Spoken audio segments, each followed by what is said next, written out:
AC, why don't you guys introduce yourselves first to all our monsters? So, hi, I am Erica. I have been working in the real estate industry for 6 years. I'm a licensed real estate broker and a licensed real estate appraiser. So same as Erica, I've been working in the real estate industry for almost 10 years at this point. Wow. I'm a licensed real estate broker and now partner at Wealth Property Consultants. Okay, can you give us who don't really know exactly what broker means, what appraiser means? Tell us, like, in layman's terms, what exactly you guys do. As- So, as a broker, we help sell, we help clients look for properties, we help them lease their properties out. We're basically your person to finding your dream home, helping you invest in any property. Additionally, we do a lot of the negotiation. Mhm. So the concept is that the both clients, the buyer and seller, aren't supposed to be meeting or talking directly. We're like the intermediary between the both of them. Then for the role of an appraiser, which is what you asked also, they're the ones that basically tell you what the value of a property is. Oh, okay. And nah, maybe we'll ask that later. I was about to ask how you even value property, but we'll get into that later. Let's keep it light for now. So again, we are super excited to have two experts who can break things down without all the confusing jargon, you know? So how did you guys even get into real estate? Was this career something you envisioned early on, or did you discover it by chance? Erica? I discovered it by chance. I never thought I'd be in real estate. I was just fresh from college looking for a job, and then my boss from Ayala was forming her team and was like, I'm so talkative. I'm a people person, everything. So she was like, just try it out for 2 months and see where it takes you. So I tried it out, and 6 years later, I'm still you here. are. What exactly was it that you were doing in Ayala that makes it different from what you're doing now?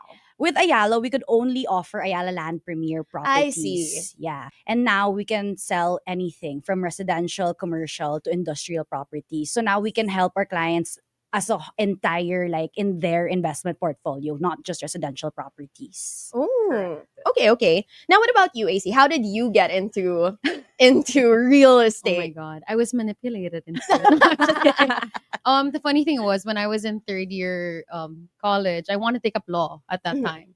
Then my grandmother, who's also in the real estate industry, was like, "But same as Erica, but you're such a people person. You're extroverted. You like to talk. You like to meet people and help them." Mhm. And she was like, "Why don't you try out being a broker?" And I was like, "No, no." I was really dead set. I'm quite stubborn, so I was like, "I want to be a lawyer.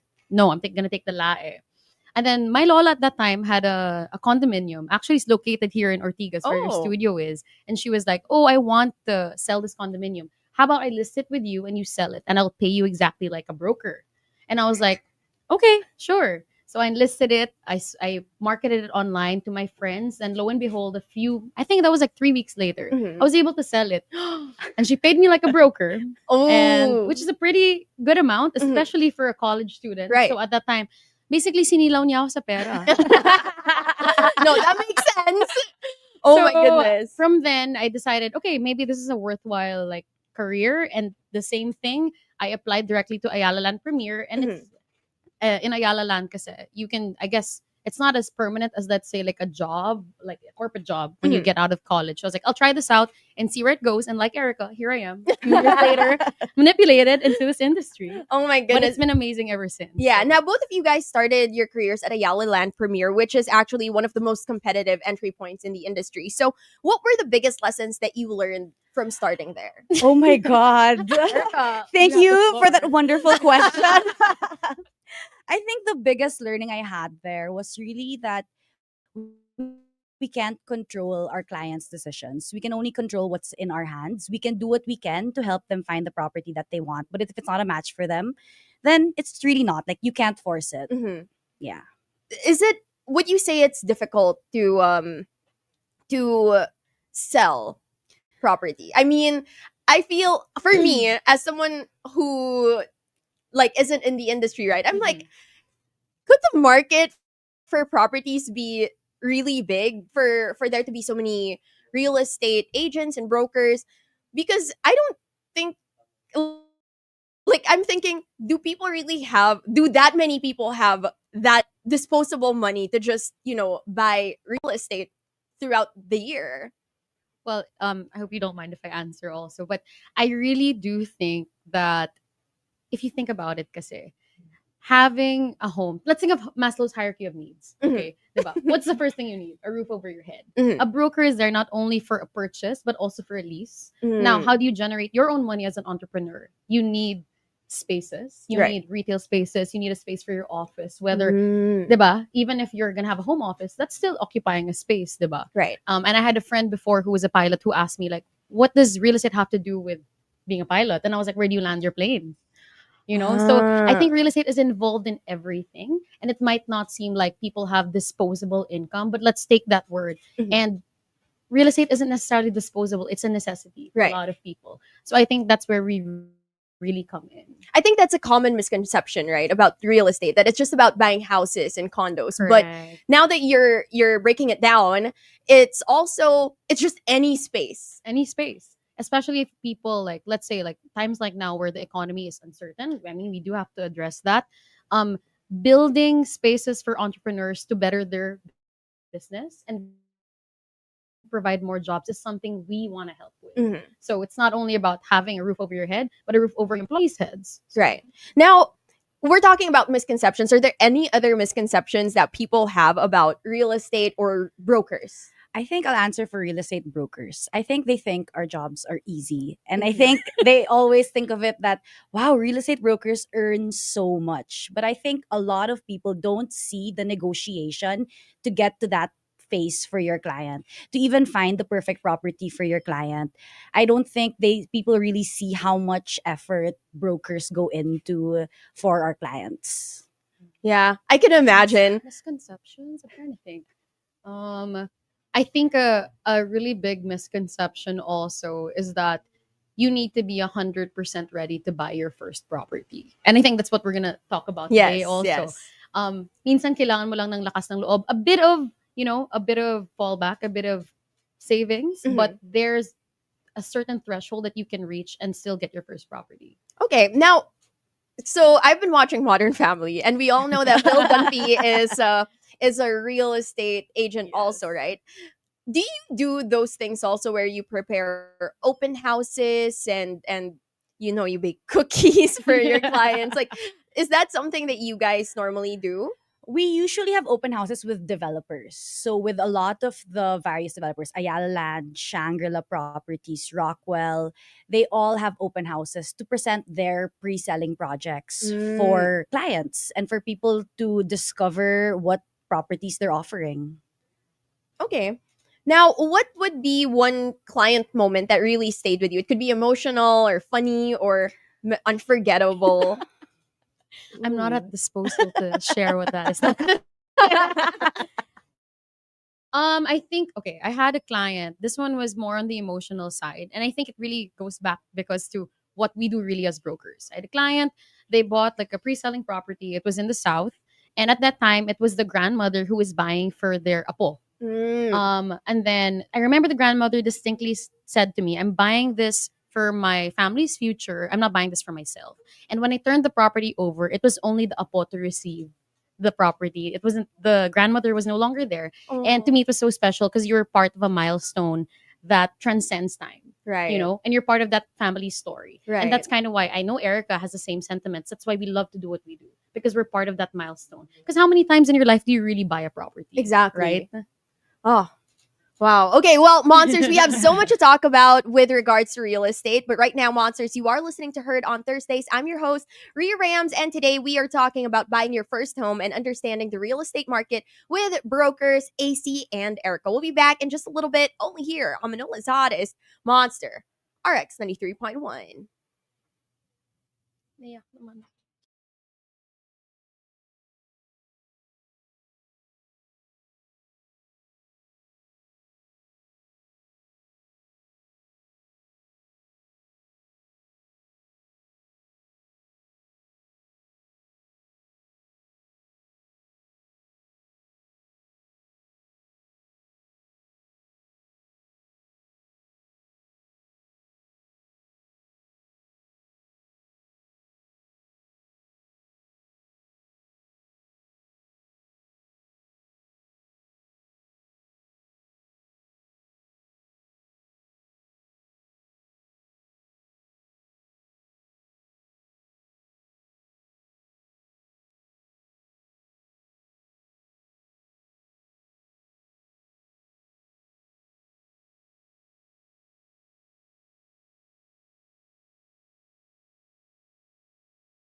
The Monsters presents Heard on Thursdays, the iconic radio talk show that made Philippine FM radio talk. Winner of multiple KBP Golden Dove Awards. HOT, Heard on Thursdays.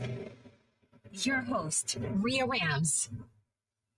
Season's hottest Monster RX93.1. Welcome back to Heard on Thursdays. I'm your host, Rhea Rams, and we are here with AC and Erica of Wealth Property Consultants. Now, like we talked about earlier, buying your own property is extremely intimidating, especially when it's your first time. So, how can somebody know if they're actually ready to buy property financially or even emotionally? Okay, I can start with the financial part because it's quite objective. Mhm. Okay, when banks assess whether you're allowed to borrow money, they usually allow you to borrow 40% of what you're making. Mm. So when you look at your income for the entire year, let's look monthly. Let's say you're making 100,000 pesos a month. If you're going to be buying a property, your monthly amortization, which is what you'll be paying monthly to buy that property, has to be less than 40% Okay. of your total income. So for example, like that's kind of how you know you're ready. If you have that extra disposable income you can put in the property because Mhm. you're not dapat sorry, kung tagalugin ko, dapat hindi ka maghirap just to acquire a property. It should be something on top of what you're Mhm. already, your asset portfolio already. Okay. Emotionally, I think honestly, if you're ready to make the long-term commitment. Because it's not just buying the property. If you buy it pre-selling, you're gonna be paying that for 3 years. So you can't just say, okay, I'm ready to buy it today. Next year, you're like, oh, I'm tired of paying for it. Correct. You have to be ready to really commit to it in the long run. That you're gonna buy for this and really pay for it. And aside from that, because once you buy it, there's real property tax, Right. maintaining the Yes. property. So are you ready to make that big first step Yeah. of making that like permanent like your permanent real estate also and wherever you're gonna stay. Because love is fleeting, but taxes forever. Diba? Put that on Oh put that on a my God. banner. Yan na lang yung nandyan. Oh my god. No, but actually, that's actually something you need to think about. You know, when you think of buying property, you think that's it. Yeah. But then sometimes people might forget that after you buy the property, it's like having a baby, sort of. Yeah. You don't just birth the baby and that's Yeah, it, right? yeah. Like you The maintenance Yeah. you have to cost. take care of it Yeah. afterwards, and it's the same with Definitely. property. So those are things, monsters, that you guys have to consider. Now, one of the hardest parts for first timers, I guess, would be calculating the budget. Would you say there's a realistic formula aside from what you mentioned for figuring out how much property you can afford? Or is it that 40%? I think that's a good baseline already, honestly. And I want to also clarify a few things. I guess we can dive into this also. There's buying on the secondary market, which is like a resale property. So you buy it from a former owner. Okay. Then there's buying on the primary or developer market. Okay. So that's buying directly from a real estate developer to say like Rockwell or Mhm. Shangri-La. Right. So those two are very different because it entails different payment terms. It entails also different availabilities. You can negotiate with developers on in payment terms and stuff Yes. like that. And you have a breadth of like inventory to choose from. Whereas Right. secondary market, it's like you're talking to different people for different properties because they're different owners. Right. So I guess that's a difference we kind of have to establish before we talk about anything else too. Yeah. And when you're talking about the difference between, was it a secondary market and the primary market, Yes. what are the pros and cons of each? I think it's based on your need and your cash flow. Because if you need something to live in now, if you need something to live in right away, then you'll usually really go towards looking at the secondary market. Because with developers, they're selling you what's going to be turned over in 2-3 years' Mhm. time. So that would be the advantage of buying in the secondary market. With the pre-selling with developer, it's that if you can't pay something upfront, if getting a bank loan is a little bit hard at that time because of like you're not sure if you're going to be approved or interest rates are high, at least with developers they spread out that payment term in 2-3 years. You're Mm. paying like, let's say, a total of 30% of the property in 3 years. So in total, like let's say it's the same kind of property, but you're picking between the secondary market and the primary market. Which one do you think would be more cost friendly and cost effective? Well, if you can get a really good deal, it's the secondary market. There's a higher propensity to get a better deal because Okay. essentially because you're paying in cash, um, parang the net present value of that you're getting the owner will give them a bit more leeway to give Mm. you a better deal, but because developers are still building. So essentially, they need funding to build that Fair. property. They won't be as flexible when it comes to that type of negotiation. So again, it really goes back to what Eric is saying. It's the cash flow more than anything else. But personally, I think that if for a first-time buyer, trying a primary investment is quite good because, as Erica mentioned, you get like such a little portion that you'll be paying over the next few years Fair. versus you paying like upfront. Mm. So it's not too hard on you also, especially as a first time buyer. You'll also be the first owner on that property. So to differentiate the two further, for a secondary market property, if there is a former owner, then they're going to convey the title to you as the next owner. Right. Whereas if you buy a primary property and it hasn't been sold to anyone else, you will be the first owner on the title. So that's a big difference between the two as well. Okay, and I think one of the biggest fears of people buying from a primary market or from pre-selling would be there have been projects, right, that never got completed. Yes. So Correct. what are the safeguards there, and what happens to the money that people have already paid if that, say, developer wasn't able to complete the project? Of course, like if you're a buyer, that would be such a big fear, especially because it's something that's happened in the past. So how do you guys safeguard your clients in that aspect? Or yeah, what goes on there? I think There the you go. biggest thing, first of all, though, is to always buy from reputable developers. I think that's the most important thing that you have to look at because they're backed by experience. You've seen them finish their other projects. So that's the first thing you'd have to look Mhm. at. With the second one also, if developers don't finish developing, there's also laws that protect buyers. Okay. They can also file for refunds from the buyers, and they can also, because there's are also agencies to protect these buyers buying from developers. Okay.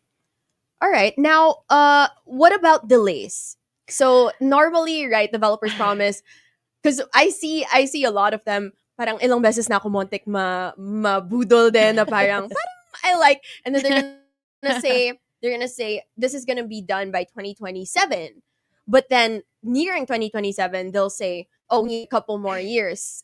So how Yeah. does the payment, like, first of all, what does the payment look like there? Okay. And what happens? Because what if, of course, the client is expecting they have this property already by a certain time? What do they do in those kinds of situations? Well, I mean, first of all, if what you're going to be referencing is, let's talk about like because you're talking about pre-selling, they'll be referencing whatever is stated in the contract to sell. So the contract to sell is basically a document between the developer and the buyer that states the terms of the purchase. Mhm. And you execute a contract to sell if there hasn't been full payment yet. So like what we mentioned, if 30% is being paid over the next 3 years, meron ka pang balance na 70%. Right. Now, the contract to sell will cover that period. And if let's say hindi natapos within that time frame, they're going to refer to whatever is in that contract. So if the contract says that there's a concession, that they'll be able to make changes in the payment term to relieve the buyer while it's being delayed, that's something they can refer to. A lot of the time, and this is from experience through the pandemic. The pandemic was a time where that happened a lot because Mm. people's jobs stopped, businesses stopped earning. So a lot of people, our own clients, Yeah. had to either restructure their payment terms or default on certain properties. Right. And it's just really up to what the developer tolerates, but within the legal confines of that contract to sell. Okay. So there. So in, like, the most basic thing you have to do, read the contract Yes, very well. 100%. Make sure you know the terms. Okay. Yes. Now, for first-time buyers choosing between options, which would you say matters the most? Is it location? Is it the price? Is it the developer? Or is it the size? I think it's a mix of everything. I can't say one is the most important because price, if you can't, you have to go within your Your budget. budget. So Mhm. that's the first thing we'll always establish. Okay, what's your budget? How much do you want to, how much money are you willing to put out now? Are you paying in cash? Are we looking at the developer? That's the first thing to look at. And then I think from the budget, we can look at location, size. That's when we can narrow down your Mm. options. Yeah. Okay. I think you mentioned also yung size, not so much because that will fit into the budget, whatever Yeah. fits into the budget. And still, what was the last thing she said? Location, size, Developer. developer. Yeah. Then developer will come as a As selection part from of the location. yeah. Ah, okay. Okay. And then That's our job actually to figure that out. That's the hardest part. Like it's really nice because I have a lot of friends. Cage natin. Cage Yeah. oh my god. Why are we wearing that? Buying age? age on a girl, Oh my diba? God. They're already looking, and it's kind of what we try to figure out with them Mhm. because we have to ask the hard questions. Sometimes the things you don't want to admit to yourself if you're really financially ready, diba? That emotional commitment, like you're used to living in Pasig, but you want to buy a property in, let's say, Batangas. Like, Right. are you sure? Do you really know that market, Right. diba? Because if you're just buying to buy, then that's gonna be a non-performing asset later on for you.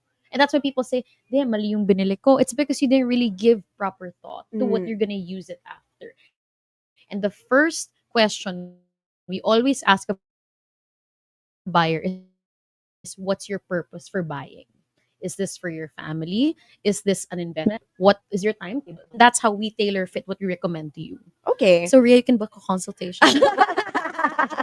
Definitely. I feel like yeah, wow. Parang biglang napaisip. Like, Well, we can go to a showroom. There's lots of showrooms here close by. let's take a break, Mom. Just kidding.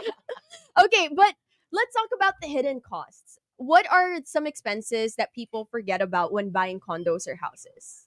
I think so the first would be your real property tax. That's annually. Every year you have to pay that to the local government for the property.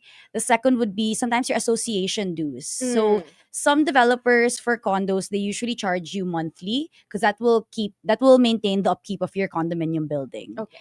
And for villages, usually that's once a year. That will also cover for the upkeep of the building.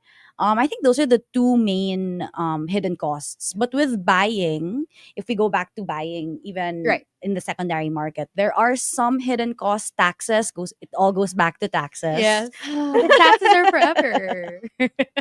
Like your just usually transfer fees just to get the title into your name. Correct. Right. Buyers don't realize that the posted price isn't really the all-in price. Okay. Now, is this different for like what you mentioned earlier, the secondary market and the primary market? Because I do know that transferring titles from the secondary market from a previous owner is a very lengthy, tedious, and kind of pricey process. Not when you work with wealth property Ah. consultants. Love that. No, well, I think I'll go back to your first question Mhm. first. The taxes are different when you buy from a developer because you're going to be charged value added tax or VAT for most transactions. Okay. Then for the transfer, because technically, as you said, the developer is going to transfer it to your name. They do charge certain registration fees on top of it, but it's usually included already on the face amount Yeah. of the Okay. developer. So there. And then for the secondary market.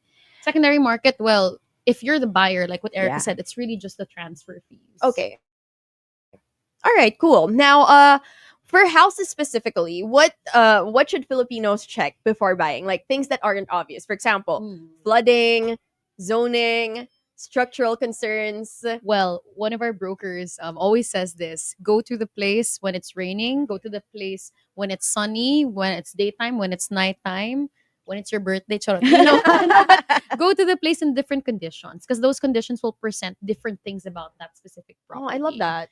That's one thing. Yeah. Any I'm the same. I think though that like when it's raining, that's one of the most important because you'll see if it floods. Mhm. Even in the house itself, you'll see if there are leaks. Yeah. Right. Because sometimes the roofs can have leaks that you don't know about. That's true. And another thing, sometimes maybe like on different times of the week, there are gonna be inhabitants pala you don't know are there in other times because sometimes this happens sometimes. Yes. Like people will present, oh yeah, it's been vacant for X amount. Yun pala, someone is squatting inside. no. It Yeah. happens. That happens. It happens. Happen. I thought it only does. happens in like TV No, shows. it happens more often than you think. Oh so my god. there's that also.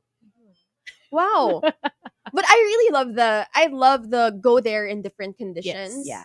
Because I feel like that really, I mean, if you are going to be living there, right? Or if you're Oh, going to be yeah. selling it, you'll be experiencing The different all of those versions, yep, of conditions. the property. So Yep. that's actually such a smart tip. Now, what would be the biggest mistakes that you see first time buyers make? Is it emotion based buying? Is it skipping due diligence? Is it rushing into cheap deals? I think rushing into cheap deals. Sometimes they're so quick to act on it, but you forget to check all little things Yeah. before that. Like, did you check the due diligence of the property? What if there are problems with Yep. the property? And I think Yeah. that's one of the biggest parang things that people forget to do. Mhm. Yeah. For me, I think it's like not really aligning with what you really need. Mhm. It's like lack of introspection. Diba? Like what I said, this is one of the biggest purchases you'll ever make in your life. And maybe the only time you'll be making this purchase. Mhm. You don't know. So it's a lack of really understanding what your needs are at that point. And sometimes buying with what's trendy. The same thing maybe with fashion, diba? You Right. have to really adhere to what speaks to you and what your needs are. And if you don't do that enough at the start, you're gonna have a problem in the future. So really think about why your why. Your purpose, Yeah. yeah. Okay. Okay. Biglang Biglang ano, nag-checklist na si Rian na parang, okay, mentally. okay, let me do this tonight. Now, if someone's choosing between renting versus Okay. buying, how do you evaluate what's smarter for your situation? When is renting actually smarter, and when does buying make more Okay. sense? I think it really again goes back to what phase are you in your life. Your cash. Again, it also goes back to the same thing that we've been talking about, cash flow. Because renting will give you more flexibility if you're not liquid, if you can't buy something in with such a if you don't have that big amount of money to pay for something, and if you need to live in something now Right. and you can't afford it, renting will be the answer to that. But of course, if you can buy, why not buy? If you see yourself living there in the future for the long term, I think that's one of the biggest factors for renting versus buying. 100%. And there are even opportunities on the market right now where you have, I think some people might know this, but rent to own. Right. So there's some units that present that opportunity where you can pay the rental and that whatever you pay monthly goes to the total contract price. It deducts. And eventually you'll be the owner of that unit also. Okay. And do you recommend that as brokers, the whole setup of rent to own? Really, I think it depends again. that's why I have to really book a consultation. no, but it depends. It depends also on the location of the property. Those Okay. factors will suddenly start coming in. But I really adhere to what Erica is saying when it's rent versus owning. Mhm. It really depends on your cash flow. Because sometimes, for example, you're at the start of your entrepreneurial life and you want to live in a certain area, but you also want to pour money into your business. You can't do those things at the same time unless you're from certain government agencies and you have all the money in the world, right? Lol. But like for us average working Filipinos, it's a consideration we have to think yes, about, right? definitely. Yeah, we don't have the Ano- disposable. I know. Yung disposable and disposable income Oh. yun. Yung hindi, you don't even have to work for it. Yes. Correct. Okay, well, monsters. You are listening to Heard on Thursdays. I'm your host, Rhea Rams, and today we are learning all about the real estate basics with real estate brokers AC and Erica. We'll be right back in just a little bit right here on Season's Hottest, Monster RX93.1.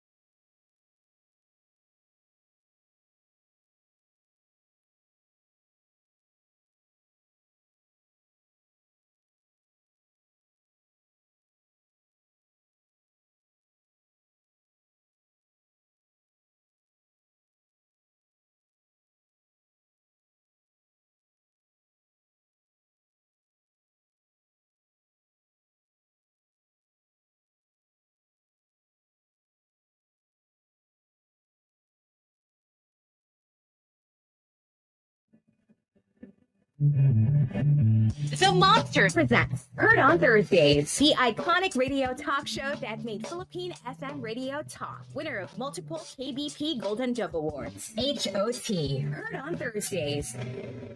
Your host, Rhea Rams.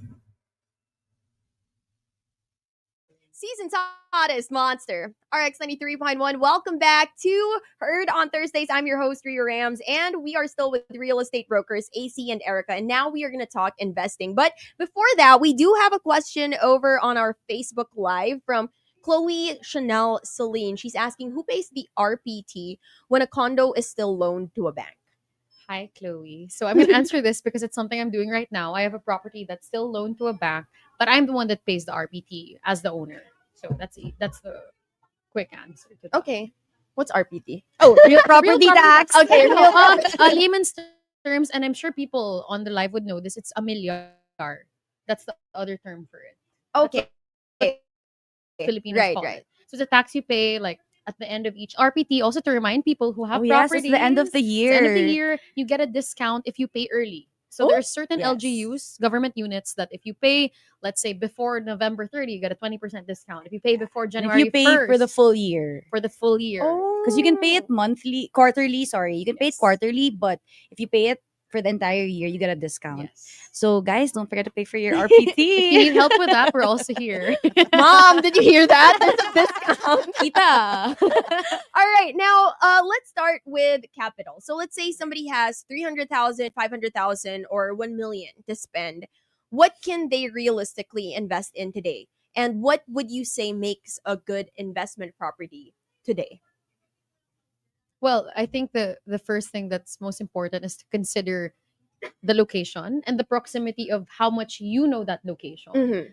Because sometimes with that amount you can already buy raw land, let's say in the province. But if it's a province that you've never been to, or you don't know where certain amenities are, like the hospitals, the schools, you don't know where people are going to be moving really in their lifestyle in that area, you wouldn't be able to also flip the property in the future because you Mhm. don't know how saleable it would be.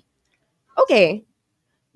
And so what about the first question is, if somebody has a certain amount, 300, 500, 1M to spend, what can they realistically invest in today? So, well, same as what AC said, you can buy raw land, but a second option could also be you could explore pre-selling properties, because Okay. that could be your down payment, and then you can we again, wealth property consultants, we can help you get a special payment term with all the developers, that your monthly after that will be light, so that it still matches your everyday living, that you're not really like making sacrifices on your everyday lives, but Mhm. still paying for a monthly I'll amortization. give like an actual amount, like Okay. that we've seen, maybe so people can get a better idea. For example, like certain brands of like Ayala Land or Rockwell, right now you can do like a down payment of a lot outside of Metro Manila, an investment property, and you'll be paying a down payment of around 300,000, and then the monthly will be like 20 to 30,000 for the next like 3 years. Okay. That's kind of like a baseline for that, And that is for like a residential lot, something okay. like that. That's an option on the market. For condominiums, there's the same type of term Yes. that we're seeing as well for people who still want to, I guess, live in Metro Manila or want to make it a rental investment in the future. Okay. So that's an option. So normally, how long is if you're buying pre-selling, for example, how long is the period normally that you guys see? Normally, for lots, they're usually 24 months to 36 months. So that's 2 to 3 years for lots. For condominiums, though, usually you're going to have terms 5 years, Yeah. 6 years, Some 7 even years. 9. We Yeah. see some at 9 years because the construction. Right. Sinasabay niya yung construction period. And when you, of course, you develop a raw land into a subdivision, it's just like a bit It's of just like a- road map yeah. going into Yeah. A things. gate. And the gate and like the amenities. But for a condo, I mean, that's like ilang stories of Right. construction. So that's why it's really smart to buy at the onset, the very start, when they launch the project. Because it's So, cheaper. It's cheaper, not only that, but you get the full period of time where you can pay for the project. Okay. There's that. That makes sense. Right, right. Wow.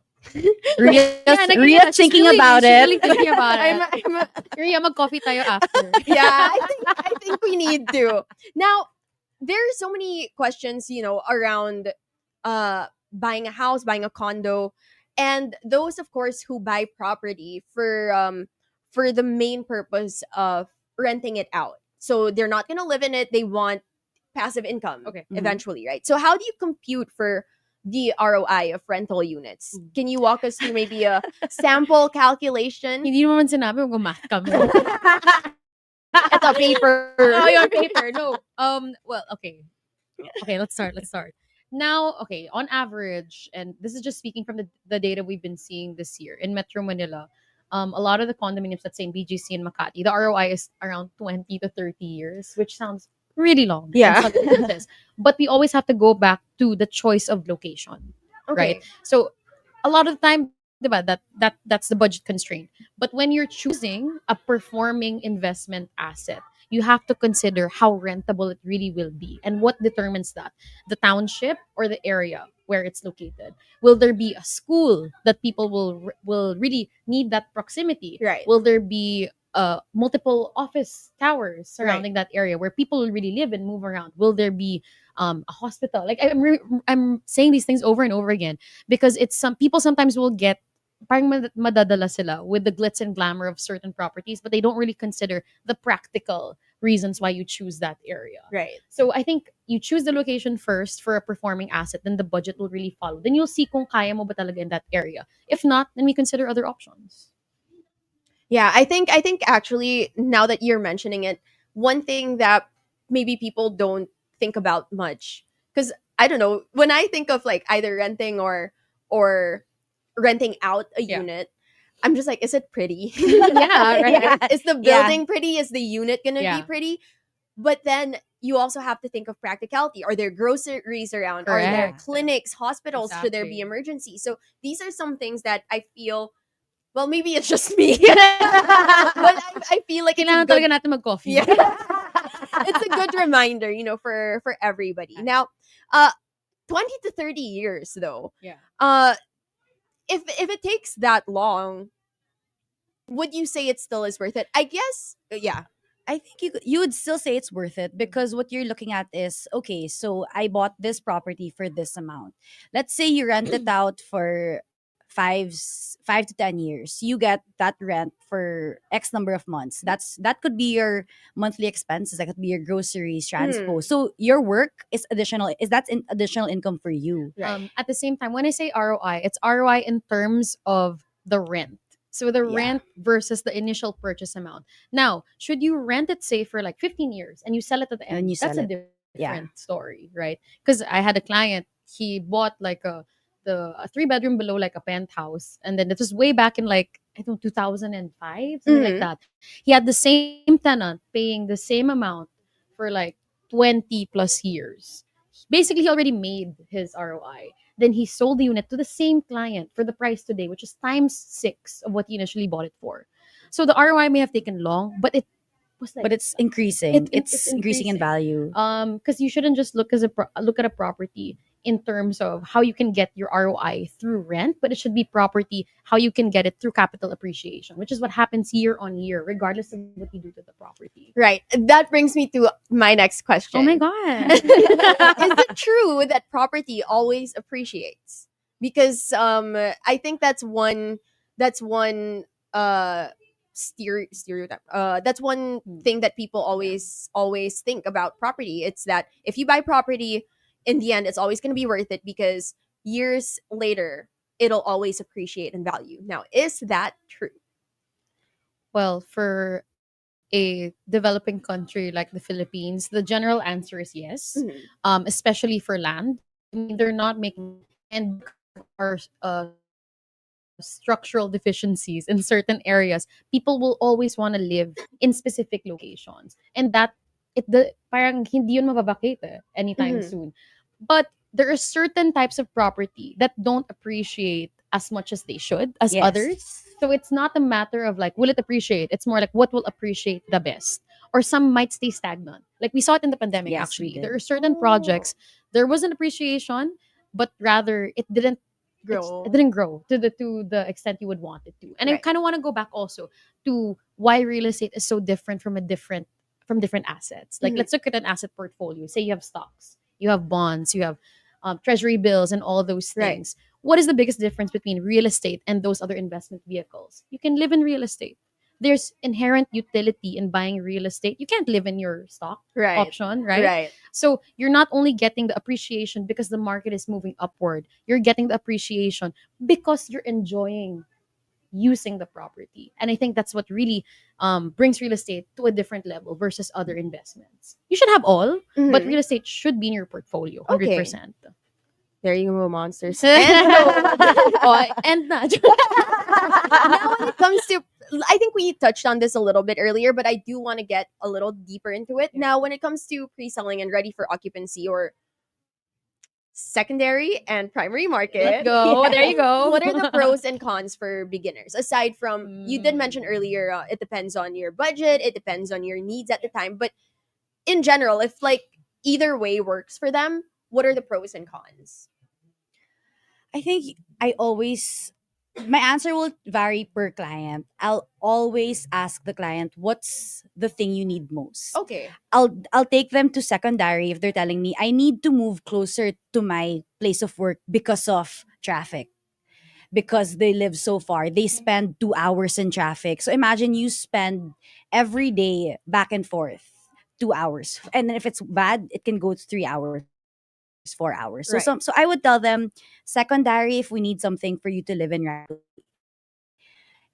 Diversify their portfolio, then we can explore more pre-selling so that they can also sometimes with what they have, with the amount of cash they have, we Mhm. can diversify investing in multiple properties because Mm. their cash flow can pay for multiple. Right. From a perspective, and I do certainly agree with Erica, but just to add also, from the perspective of a first time buyer with those two options, a lot of the time, with the secondary or resale market, you have to be working with a good broker, really, because of the due diligence that entails you buying a right property. What do we mean by due diligence? Being able to see if the person you're paying is really the owner of the property. Yes. We'll see that a lot. And I'm sure the people on the Facebook Live might have even experienced this. Mhm. May nabayaran ka. Yun pala, hindi sila yung owner. Or they're just fronting as the owner. They've, falsified Yeah. documents. So if you're a first time buyer and your broker is not good and you're entering the secondary market, there's a lot of things that can go wrong. With the primary market, because a lot of these developers are publicly listed companies, they have, they have to make sure that they're going to be delivering Right. properly to their, not only shareholders, but the people who are buying, their customers. So it's a bit easier to navigate that without, I guess, the help of a broker, but brokers will help in any instance, honestly. Okay. More so in the secondary market. Right. Yeah, I was thinking, you would think like in second it might be able to do it, especially if, let's say, my first, but Sometimes. like, even. is that, Not is that worse? Okay, to a point. Okay, let's go back to why brokers exist. Diba? Okay. Because if you could do this, if people could just sell to each other, then Mhm. why do brokers still Yeah. exist? Diba? Right. But it's because we add the neutrality in the middle where real conversations and negotiations can happen. Because for example, let's say Ria, you're selling to a friend. Let's say you're selling to Erica. You want to price it a bit higher than market value because you really believe your property is worth that much. But nakakahiya to be like, Erica, 100M talaga siya eh. But if a broker tells that other client, no, it's really worth 100M, it's because it's XYZ Yeah. from a professional standpoint, you'll be able to get your money's worth. Right. Versus directly selling to her. Then if siya naman, mahiya siya sa'yo, if she tries to haggle, no, that's worth 80M only. It is for a money's worth. Mhm. So there's that. Okay, that makes sense. And if people are trying to hire a broker to work with, is it costly? Oh, like in terms of like professional fees Yes. and on. Well, not necessarily, especially for us, because the seller is the one in the secondary market is the one that pays the broker the fee. But that fee comes from the total contract price of what they've sold. So essentially, they earn, but we just earn a portion of what they earn. Right. So essentially, you're not really paying an upfront professional fee. You pay it at the end, guy, after all the work is done. Okay. So it's not costly because it's just a percentage of what you're gonna be making from the sale. that's why it's important that you make the sale. Correct. Right. Correct. Yes. Okay, and what would you say the biggest warning signs are of a bad deal or maybe your risky developer? I think one of the risky signs would always be if they don't want to give you the paperwork Yes. Mm. until you make a down payment. Yes. So many times we've heard people say like, "Oh, make a down payment first before Before we divulge XYZ, and we're So like, that's like clearly like, nope. Nope. yeah.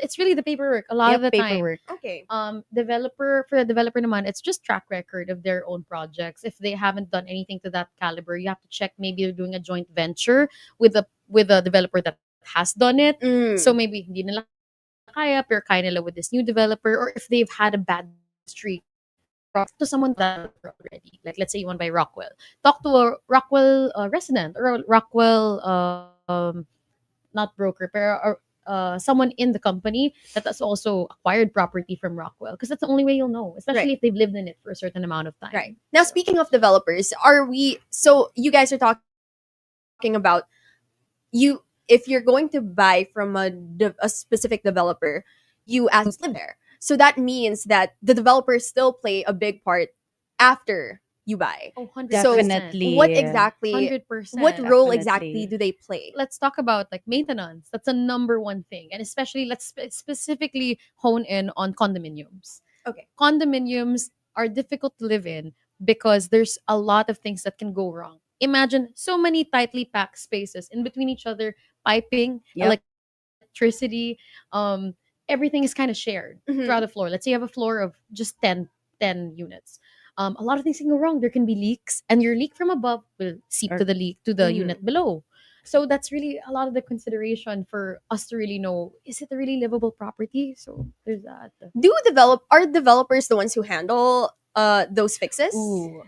A lot of the time they do, either they have like a third party subsidiary. Yes. Like for example, can I say like Ayala has like APMC, Mhm. or like Shangri-La has their own that manage the building. So technically the developer Okay. will develop the property, then they hand it over to not only the condominium corporation, which is like the homeowners organization Mhm. of the tower, but to the maintaining party, which is the third party. Okay. Yeah. So usually there's a warranty period from when the unit gets turned over to you.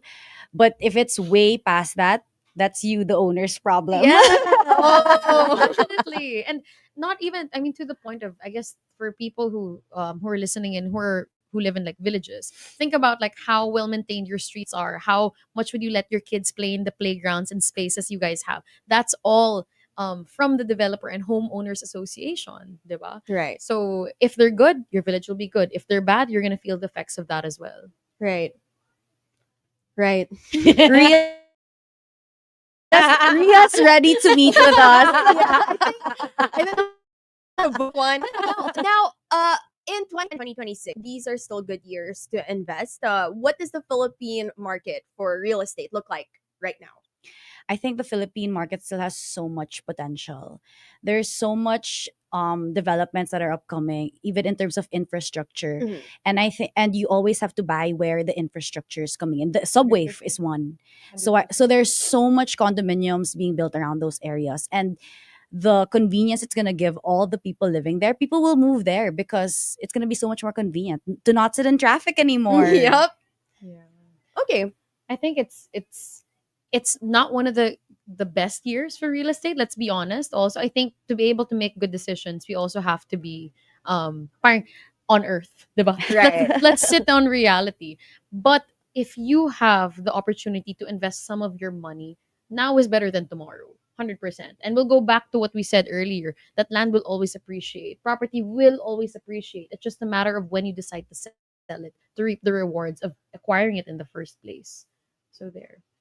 Yeah. So I think there's just so many things to consider. Yes. And you did mention that this year wasn't that great of a year for real estate. Why? Compared to I guess the years before, things haven't been moving as fast for let's like segment the market also. I'm saying that more in a general sense, but there are pockets of the market that are doing much better than they did, let's say, in the pandemic. Mhm. Residential real estate isn't moving as fast as we see it, but we're seeing a lot of business real estate move around. What do I mean by that? I mean commercial spaces, retail spaces, office spaces. The vacancy rates are much lower now for office spaces, not only in the city we're in, Ortigas, but for BGC and Makati compared to 2 years ago or a year ago. So Okay. things are looking up on the business space. I guess residential just became saturated, but again, real estate, like the stock market, it comes in cycles, right? So there will be winners and losers for each cycle. It's just a matter of how strategic you are at Mhm. investing and when. Okay. So would you say, like, from your projections Yeah. after this year, would you say 2026 would be a good year to invest, or maybe hold off a little bit? I think we can't predict the future. We won't know what next year's exactly gonna look like. Yeah. But at the same time, we also have to remember that while the market might not be doing so well, if you're in the position to be buying, and if your business is doing well, you can take advantage of all those good deals. Let me, I guess, to a practical sense, there's lots of developers now, because I said the market's not doing as well, let's say for residential. Mhm. Developers have been offering deals, Yeah. discounts, and payment terms Eric and I, who've been in the market Yeah. for quite some time, have never seen before. It's because they want to recover, diba? They want to also sell this year. And I'm 100% sure that by next year, the deals are going to be gone. Mhm. Or they might evolve. They might even be better. We don't know. But again, it will really just go back to your purpose and your capability to Okay. do it right now. So yun. Yeah. Now, you said something really interesting to me. Actually, you said that the business spaces are the ones that are thriving Yeah. at the moment. And that's surprising to me because from what we're seeing, remote work, pandemic work. I mean, pandemic work. I love this question. Yeah, remote work is a lot more prominent nowadays. So not a lot of people need office spaces. So how is it possible that in the rise of a work from home era, these business spaces are still the ones thriving? Well, let's start with, I guess you were talking about remote work. Let's Mhm. address that first. Remote work in the Philippines is possible to certain extents, Mhm. but I don't think we're fully capable of remote work. Why? Majority, let's go back to the Philippines being a third world country. There's a lot of people who do not have the capacity to do the work that they need to do from their home setup. Mm. Let's be real, diba? Right. And offices provide that space for them to be able to work to their full potential and collaborate with a team. Let's go now to more on the social side of things. Filipinos are very communal people, Yes. and we need to still collaborate in spaces where we see each other face to face. I mean, biro mo sa pandemic, nagzo-zoom inuman tayo just to see people. 'Di ba? Kung inuman, kailangan natin ng kasama, mas lalo na sa trabaho. Right. So I think remote was very good to avoid also the traffic and things, but we cannot be fully remote just yet because of structural incapacities. Okay. Now, I'm gonna give you a true or false set. Ooh. So I already asked the first one earlier about whether property always appreciates. The next one is you need to be rich to invest. True or false, and why? False. Because so before this, also me and AC were talking about it. I think first time buying, also going back to being a first time buyer, I think it also goes back to lakas ng loob. You don't need to be rich to buy your first property. I think it's just you have to have the courage and the commitment to really buy it. If Mhm. that's really what you're committing to in the long run. Okay. You have anything to add? No, she answered it. And lastly, true or false, the bigger the unit, the better the investment. No, I mean, if we're gonna talk from an ROI standpoint, it's proportionate to what you're investing. Okay. So, for example, let's make it more digestible. Like if you're gonna buy like a 3 bedroom, that's gonna be it's gonna be renting for higher than a 1 bedroom. So you get the same duration of ROI regardless. Okay. So you can start small, then you can go big later on. Okay. There we go, monsters. You are listening to Heard on Thursdays. I'm your today having a with AC and Erica. We'll be back in a little bit, only here on season's hottest Monster RX93.1.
The Monster presents Heard on Thursdays, the iconic radio talk show that made Philippine FM radio talk. Winner of multiple KBP Golden Dove Awards. HOT. Heard on Thursdays. Your host, Rhea Rams. Season's hottest Monster RX93.1. Welcome back to Heard on Thursdays, the final stretch. I'm Rhea Rams and I'm with Ace Circa from Wealth Properties. Now, we were talking about this off air and you're like, no, let's take this on air. So I asked them, how long does it normally take for the sale to happen? Go na. Okay. AC was ready to answer it. Ayun na. Well, it really does depend. Although we do see, as Erica's mentioned earlier, that there are sales that take a year from the Mhm. point of inquiry to the point of closing. There are sales that she's closed 2 weeks. Mhm. They're already ready. But it really depends on the readiness of the person. And if we're gonna talk about first time buyers, a lot of them take a longer time, obviously.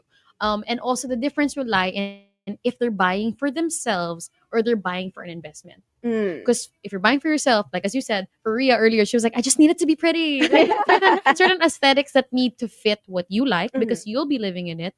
But for people who are buying as an investment, they don't really take that so much in consideration. Like, oh, the wall should face Yeah. ganito, because they're not going to be living in it. So Mm. that's kind of the difference that you'll see.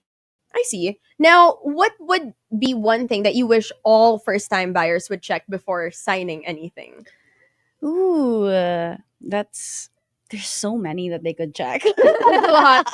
So I know paperwork is definitely one of them. You said that's the Yeah. biggest red flag, right? If Yes. don't sign, don't pay anything before you see the paperwork. Yes. So that's one. But is there anything else that we need to consider as first-time buyers? I think it goes back to your cash flow. You can't commit to something if you think Don't like overcommit. yeah, you can't overcommit because if you overcommit, what would happen to if you're buying in the pre-selling is that it could default Mhm. and that it was your own investment that gets sayang. Right. So Mhm. it's just really knowing when you're ready and knowing that also your funds and you've gone through your cash flow to Yeah. know what you can commit to. That's part of introspection, really. You have to really Yeah. like self-assess. Kaya ko ba talaga to? Mhm. Kaya ko ba to if, let's say, may mo hospital sa pamilya ko next year? Kaya ko ba to if I suddenly want to go to school again and I have to pay for my school? You have to align your real estate purchase with considerations of the rest of your life. Right. You're not supposed to change your lifestyle just to acquire a new property. You know, Mhm. again, like what we said, there's also leasing, there's rent to own, Mhm. there's buying. So don't try to think of it as just kailangan ko bumili. Like you have to tailor fit the property and the way you're gonna be using it to Mhm. what you need right now. Okay. And okay, this is we're going on a tangent here. So Yeah. this isn't really about first time buying, but Okay. we do have there are a lot of Filipinos obviously na minana yung lupa. Like this Okay. is Yes. a big Oh! this is a big thing, right? So This question. so when they inherit property from their lolos, their parents, what do you think the best move there is? Is it to keep that property, to sell it, to buy a new one? What would be some things to consider in making that decision? There's a lot to consider. I think the first thing to look at is how many heirs are you and what does everyone want to do? Is everyone willing to maintain it? Because if no one's willing to maintain it, then might as well dispose of it because you guys are just gonna be arguing about it. Arguing and paying the tax. We're back to tax. Yeah. Paying the tax on it year on year, diba?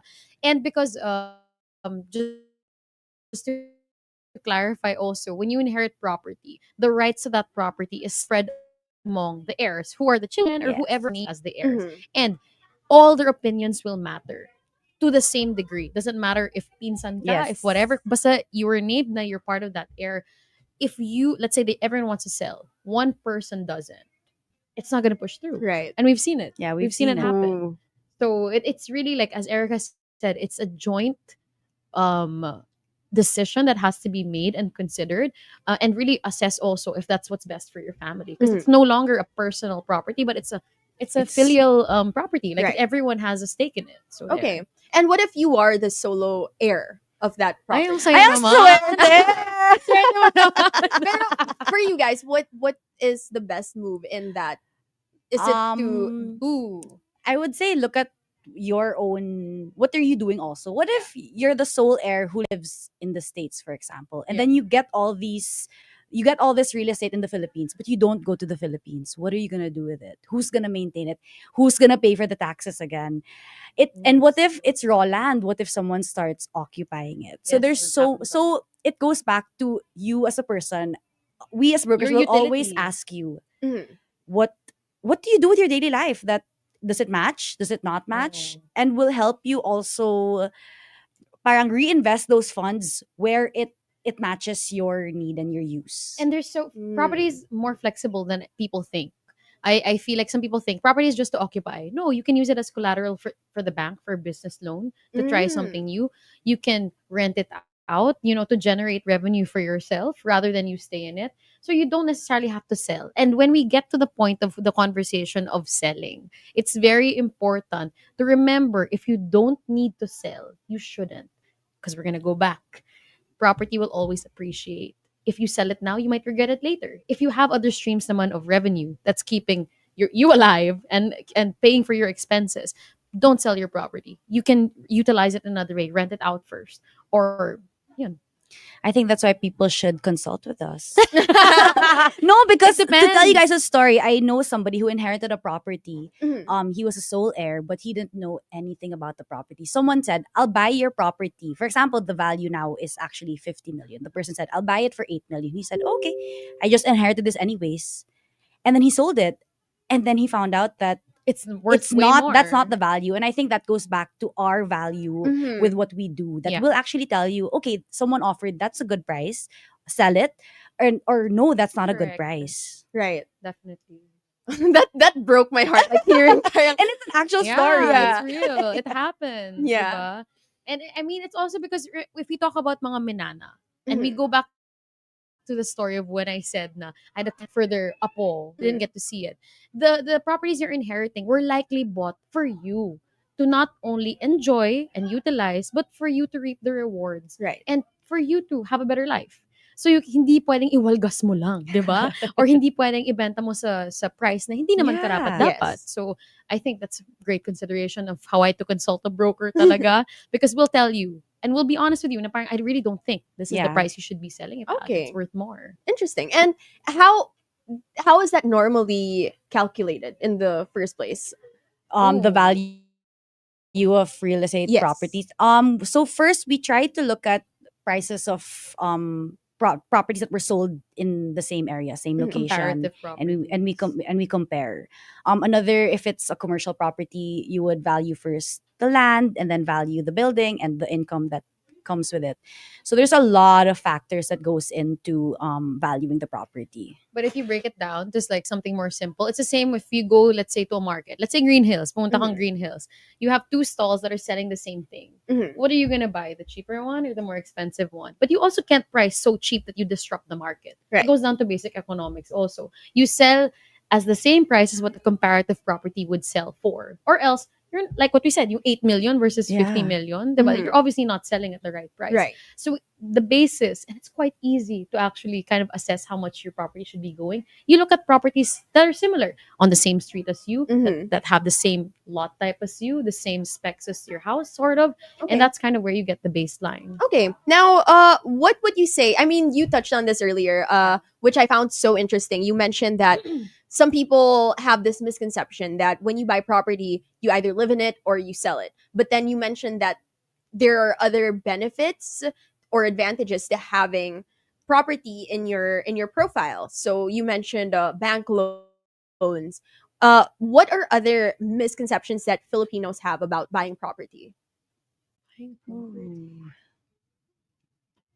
I think Filipinos sometimes really take the property too literal. Like we deal with a Yes. lot of foreigners also who might be investing in the Philippines. Mhm. And a big difference we see with them versus Filipinos are the foreigners just see it as a investment vehicle. Okay. Like an asset that they can generate X amount for. Filipinos will like really take it to heart na hindi kailangan gustong gusto ko Yes. siya and ganito Yes. ganyan. Like, there's so much emotion and I get Mhm. that. But if it's an investment property, you have to kind of remove yourself from that. Try to see the total, the absolute value of the property and see how much you can get from it. Okay. Diba? Rather than thinking na parang, hindi, kailangan ka-vibe ko siya. Yeah, That makes sense if you're gonna be living in it, diba? Right. Pero if it's an investment property, it has to make sense financially, diba? Because you're putting out so much money. Mhm. And that's a very Filipino thing to do. Na parang kailangan, it has to suit my branding or something like that. Like, no, it shouldn't be like that, diba? Okay, and if somebody feels intimidated or not rich enough, what do you normally tell them to encourage them to start exploring real estate? I would always sit down first with them and look at we look at their cash flow. It goes back to that all the time because more often than not, they don't realize that they actually have the funds to purchase real Yeah. estate. And they also sometimes don't realize that there are so many developers who offer pre-selling, who offer friendly payment terms. So I think it's really just talking to someone who's more well-versed, more experienced in the business to be able to see what your options are. Definitely. Okay, and would you say what would you say is more beneficial to someone who wants something as an investment, to have property like as an investment like land, or to buy a unit that they can rent out? Well, I mean, in terms of, I guess, practicality na lang, sometimes it's better to have an as-built unit already Mhm. because all you have to do is already rent it out. But with land, depending on what type of land it is, if it's commercial, might be Yeah. better to lease it out also. But if it's residential, it's so hard to rent a piece Yeah, of land and then they'll construct. The tenant will construct. Parang that's not normal. Yeah. To make things more straightforward, it's better to have a unit, Mhm. or let's say if maybe even acquire a building and then rent it out already. You generate income Yeah. automatically. Okay. And then your net proceeds will be minus obviously what you need to pay to maintain that building or unit. But it's pretty straightforward versus thinking of what to do with a that piece of land. diba? Right. Unless Jollibee wants to rent the piece of land. Iba na yung usapan natin kung ganon. So it Okay. really depends. Now, what would you say the top 3 green flags are of a good property? And then also your top 3 red flags that mean run. Ooh. Number one, if it's handled by us. Well, number one, I think we'll I go back think to documentation. documentation. The documents are clean. I know you might hear this, clean title. Clean title. Meaning there's no annotations, nothing to say that someone owes money, like that's more different topic to dive Yes. into. Documents are clean, and clean documents. That property have to be presenting those documents in good faith. Meaning they're really presenting it because they want you to see na tama yung documents Okay. namin. Yeah. Because they want to transact with you. Yeah. Red flag naman. A red flag is in the secondary market, sometimes there are multiple names on the title. And then they'll say, my SPA yan, meaning somebody else can sign in their behalf. But you get their SPA and it's like dated 3 years before. Ooh, So you okay. ask them for a new SPA and they're like, Okay. no, we can't give you another SPA. Yeah. And they don't want to sign a new SPA. So that can either mean they're dead. And if they're dead, that poses new implications on your title. Because it poses a whole new phase of fixing the Correct. property. So to summarize, also just documents on either side. If it's good, good documents. If it's bad, you That's can't a see the huge red documents for flag. some reason. Yeah. Green flag naman for properties. Green flag is there are people who always want to be in that area. Diba? If from an investment Yes. standpoint or even from a living standpoint. Okay. A lot of people love that area. The area is thriving not only with people living but with businesses surrounding the area. Diba? Yung mga walang masyadong nagsasarado, Right. na ganon. It means that it's a livable area. Okay. And that's a green flag for a property. Yeah. So a red flag naman might be, yun nga, Property management. Property management, definitely. Hindi siya Yeah. na-maintain ng maayos. Okay. Diba? A telltale sign is walang aircon yung lobby. Or Yeah. yung mga ganun lang. Or yung mga may bulbs na parang they don't change. Fundido. There's only a few that are Fundido. lit in the lobby. Yeah. It seems like a small thing, but it's like your homeowners association or condo corp is supposed to be reinvesting the money into that property to make it better. Supposedly, huh? So that's the second red flag. Yeah. Maybe you have a green flag. A green flag, I would say location. If you're in a central business district, all the everyday daily necessities, daily conveniences, school, Mhm. hospital, that's all near you, then I would say that any property in that area will do well. Ooh, I have one last red flag, and it might be applicable to what we were talking about this entire, this entire duration. But sometimes if a property is being pushed too much or the promos are Yes. too good, it's usually too good to be true. Okay. Definitely. Because wala nang gustong bumili. No one wants to buy it. So the developer, whoever is managing the property, has to give these outrageous deals or promos just to get it moving. And when it's moving, it's going to be a non-performing asset because no one wanted to buy Yeah, it in 'cause the no one first bought it, place. So yeah. how would you think people will want to live in it and how can they rent Right. it, right? Yeah. So, Now, you also mentioned something interesting, Erica, and we've talked about this a lot. So, one of the things to take into consideration, right, is if the place is hustling and bustling. Yeah. Yeah. But we live in the Philippines. So, if a place is hustling and bustling, it means traffic. Where would you say like the fine line is there? If you want a place that is um not so traffic but still, you know, busy and like livable. I think there's one thing we have to accept here in the Philippines. I mean, Traffic. taxes and And traffic, traffic. are forever. Traffic is forever. So I think that's why we look at condos that are inside these cities because you don't need to always leave. During rush hour, you're home. You just, for example, you work there, Yeah. you just walk home. Right. To eat, to buy groceries, you just walk to it. And when you have to leave there, that's when you can choose to leave, not rush hour. So, Mhm. I mean, I don't think we can do anything about traffic here It's in more the of like aligning it Philippines. with your life Yes. and your movements. And I mean, yung Google Maps, it tells you where you went this year. I don't know if you've seen that. Yeah. You can. Yeah. Hello, guys, on Facebook Live. Try nyo. So at the end of the year, Google Maps is gonna tell you where were your most visited areas. Like basically, kung saan yung galawan mo. Diba, Mhm. Parang nakakatawa. Spotify Wrapped. Parang Spotify Wrapped. It's like, legit, it's Google Maps Google Wrapped. Parang Maps ganon. Wrapped. It will tell you, okay, you've been to BGC 205 times. Alam mo na kung saan ka dapat bibili ng Right. condo, di ba? You have to look at your lifestyle, Mhm. where the spaces you like to go to, di ba? And where you frequent, then that's where you decide. Kasi like taxes, traffic is forever, but your choice doesn't have to be bad, di ba? Right. I love that. Now, just to end on a fun note, do you guys have any unique or funny client experiences that you that come to mind? Oh my god, this isn't my Go. client, but I know somebody who they said that it's lucky to like leave something on the lot, and I think she like peed on the lot or something like that. I know, yeah, this is a fact. That's crazy. Yes, because it's good luck, and I mean, you know, us Filipinos with our feng shui. Oh Yeah. yeah. Oh, I will tie this to my story. So Uh-huh. on the point of feng shui, so I had a client wanted to buy a lot in the south, Uh-huh. and she was like, "I'm really big on like feel. So let's go to the lot, and I need to feel it." I had no idea what she meant. She's a bit on the older side, so Okay. I indulged her. I was like, "Okay, let's go, let's go."